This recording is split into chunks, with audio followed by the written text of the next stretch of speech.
Welcome back, friends, to the homestead. We're down to the final week, 7 days until we close on the new homestead and we start making the move. We have been preparing ahead of time.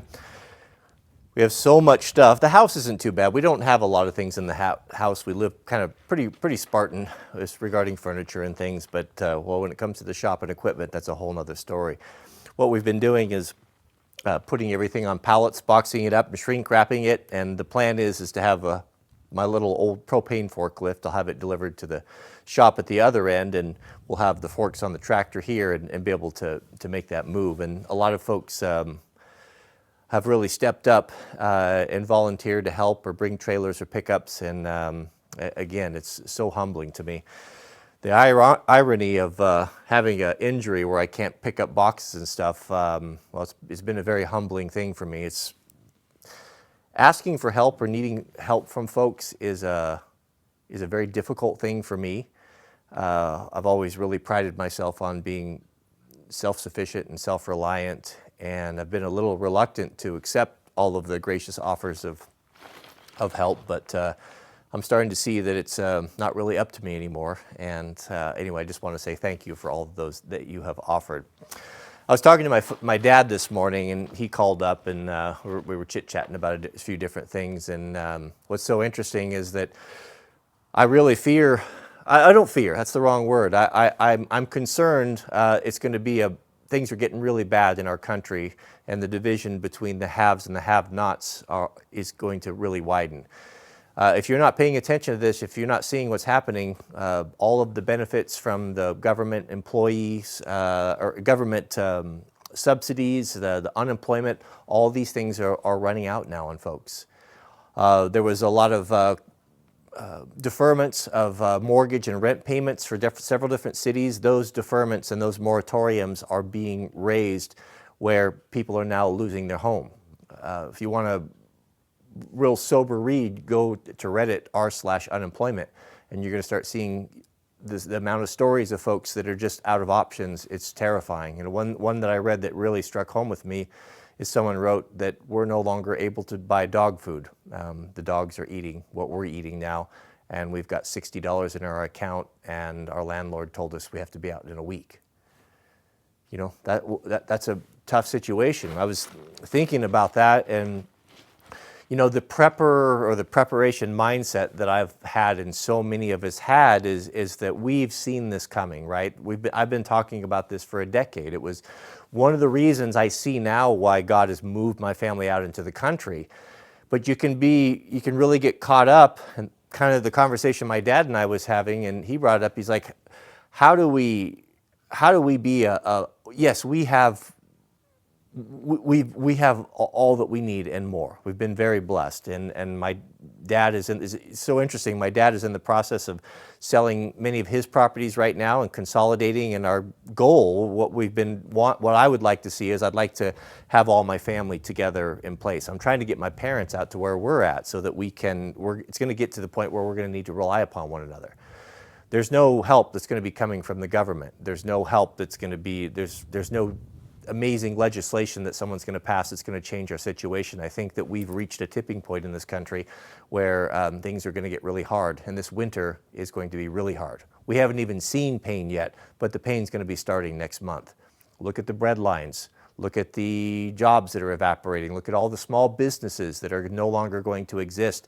All of that service industry is no longer, all those restaurants closing, that all is affecting people, and those people have no jobs and nowhere to go. We were talking about, you know, what do we do, my dad and I, how do we prepare for our family? And what kind of dawned on me, and God really spoke to me, he said, you know, it's not just about you. I'm not moving you, and I'm not making all these things happen just for you and your family. And a story came to mind I wanted to share with you that I've read it so many times, and it didn't resonate with me until after this conversation with my dad, and it just snapped things into focus. It's from the New Testament, and kind of interesting things. So this was deep into Jesus's ministry, and he's walking from town to town, and his fame is incredible. He's drawing thousands of people that are coming to him. And folks are coming to him with big problems and small problems, but the story starts with a young man that comes up to him and says, "Master, my brother is not sharing the inheritance? Would you talk to him and would you talk some sense into him? Would you tell him to just share the inheritance with me? And in that time, it wasn't like today where oftentimes you'll leave your estate, well, 50% to my daughter and 50% to my son. Back then, all the inheritance went to the oldest. And the oldest son, and I guess if you were on his bad list, he might not kick anything down and you might be out on your ear, right? So he was concerned about this, and he brought this problem to the Lord. Well, he says, so who made me a rule and a judge over you? And then he goes on to tell a story. So there's this guy, and he's a wealthy man. He owns a ton of land all over the place. He has an incredible year, a bumper crop, so to speak. He's got so much coming in that he doesn't even have room to put it all into the barns that he has. So he says to himself, I know what I'm going to do. I'm going to tear those barns down. I'm going to build bigger barns. I'm going to pack these things up so I'll never want for anything. I'll have everything that I need, and I'm going to take it easy for a few years. I won't have to work. I won't have to sow. I won't have to reap. I'll just enjoy the fruits of my labor, right? He's got a plan, right? Like so many of us, we have a plan, right? We've got a year's supply of food. We've stocked up on batteries, water filters, all these things. We look down the road and we put all of our trust and our reliance upon these things, right, that are going to carry us through. Well, as that guy goes to bed that night, God visits him and says, you fool. Do you not know that tonight your soul is required of you, or required of thee, as it's written in the Old Testament, meaning that you're done. All of these things that you laid up and all of these things that you saved, what good are they going to do you now? I'm calling you to myself. You're going to die tonight, and what is going to become of all these things? All those things that you laid up, all the importance you put on possessions and storing up for yourself, how have they benefited you? How are they going to change anything now that you're a dead man, right? That really hit me like a ton of bricks, right? I started to think, well, yeah, that's fine that we're putting things up in store for our own house, but what about those that are going to be in need? Why this is so important, why this story is so appropriate, is that this man was not looking out for anyone else, but simply for himself. He didn't say, I'm going to put these things in store for that I might be a benefit to my society, to my community, that I might be able to share with those of my neighbors who don't have enough. This is strictly for me. That's all the focus is on. And that's where that prepper mindset can go wrong. Why that story really resonated with me is I'm moving from, I've got 3 shops here, right? The one that we're standing in here is a 35 by 70. It's full. The one that I film most of my videos in is a 40 by 40. It's full. The wood shop is 35 by 35 or so. It's full. And we're going into a place that's smaller with a 45 by 40 shop. And I'm thinking to myself, as I was out there last time, like, oh, might even have to tear this one down and build a bigger one to put all these things in, right? And for what? Why do I need all these things? How could I possibly use all these things? A lot of them is the benefit of the channel. Of course, when you have a channel that reaches a lot of people, you have a lot of companies that want access to you guys, and it's hard to resist when someone says, hey, I'll give you anything you want, I'll give you a tractor, I'll give you this and that. It's coming from a working class guy and not coming from a wealthy family, that's very exciting. And so you tend not to turn those things down. And I have since learned to turn those things down, but I still have them have them all here. So I guess what I'm thinking and what that lesson taught me, that story, is that your future, my future, might be being a blessing to your community and being a blessing to those around you that are in hard times and are without.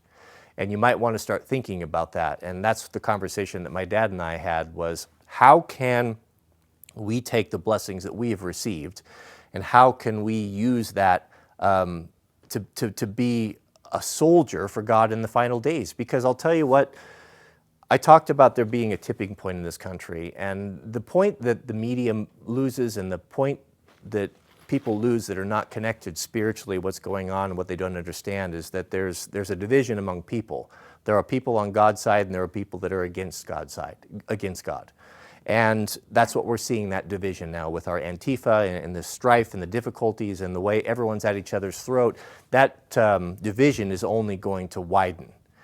And it's going to probably collate this winter. After the elections, I think there's going to be a lot of trouble, but when folks are out of their houses and winter comes and it's getting cold, there's going to be that division, and that fighting is going to be even greater.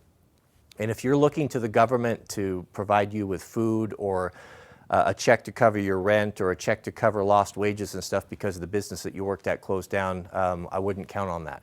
And I think what's going to happen is that burden is going to fall upon God's people. That may be you, that may be me. And so as we move forward into this, remember that yes, you need to provide for your own family. The Bible tells us that only a fool doesn't take care of his own first. You know, you feed your own children before you feed the others. But if there's an excess, you may be called upon to look after and offer relief to other people. What does that mean? I don't know. Is it better right now if you have some extra cash, to buy gold and silver? A lot of people ask me that. You know, I don't know. I'm not an economist, but I know you can't eat gold and silver, and it's not going to do anyone any good in those final days. Maybe it's better spent to take some of that money and buy up a duplex where you could offer affordable housing. Maybe it's better to spend some of that money and buy some food stuffs, or freeze-dried food, or different things where you can pass that out and you can be a blessing, as my dad was talking about.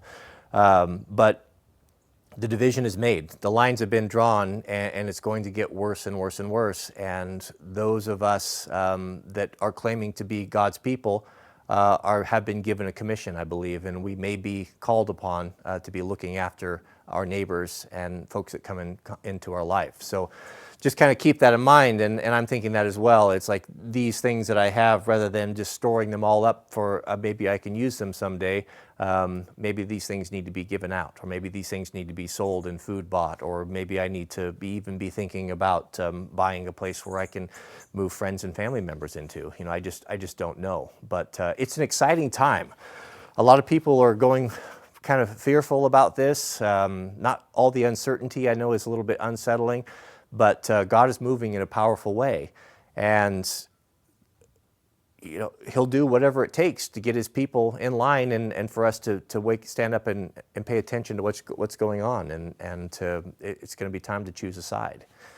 So I'm excited, but I just kind of rambling here. I just wanted to thank everyone for their kind offers, and I've been very humbled. I think it's no coincidence that I suffer a shoulder injury right before I really, really need my body, and I'm not able to use it like I used to, and it's very humbling to me too. So thanks for watching. May God bless you and your families. Keep us in your prayers, and we'll see you guys on the next video.